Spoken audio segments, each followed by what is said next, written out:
नमस्कार मित्रांनो, मुद्द्याचं बोला या यूट्यूब चॅनलमध्ये तुमच्या सर्वांचं हार्दिक स्वागत. अमरावती लोकसभा मतदारसंघात प्रहारचे उमेदवार प्रशांत भूप आणि भाजपकडून नवनीत राणा यांच्यात सामना रंगणार आहे. नवनीत राणांचा पराभव करण्यासाठी सर्वात मोठा हातभार कोणाचा, तर त्यांचे पती आमदार रवी राणा यांचा असेल. नवनीत राणांचा पराभवाचे सर्वात मोठे श्रेयही रवी राणांना जाईल, असा टोला देखील बच्चू कडू यांनी काही दिवसापूर्वी लगावला होता. अमरावती लोकसभा मतदारसंघात यावेळी भाजप विरुद्ध काँग्रेस असा राष्ट्रीय स्तरावरील थेट मुकाबला रंगणार होता. मात्र बच्चू कडू यांनी यात उडी घेतली, त्यामुळे मतमोजणीच्या उंबरठ्यावर सुद्धा विजयाच्या 50-50चे समीकरण लावले जात आहे. राष्ट्रवादी काँग्रेसमधून नवनीत राणा यांनी भाजपात घेतलेल्या हनुमान उडीला रोखण्यासाठी आमदार बच्चू कडू यांनी लावलेल्या फिल्डिंगमुळे अमरावतीत धक्कादायक निकालाची शक्यता आहे. अमरावती लोकसभा मतदारसंघातील 6 विधानसभा मतदारसंघात एकही ठिकाणी भाजपचा आमदार नाही.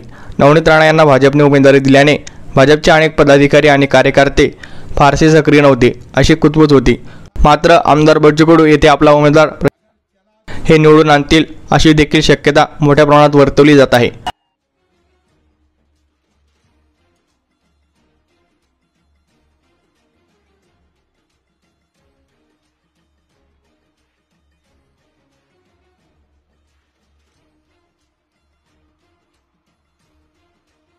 त्या दिवशी म्हटलंय निवडणूक आली मुद्द्यावर बोला.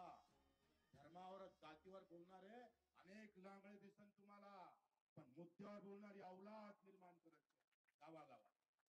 माझ्या पोटाचा प्रश्न आहे, माझ्या बेरोजगारीचा प्रश्न आहे, माझ्या शेतकऱ्याला कमी भेटलेल्या भावाचा प्रश्न आहे. अजूनही आमचा शेतकरी संत्र्याचे झाड उठून फेकत आहे. कुठे गेले केंद्र सरकार?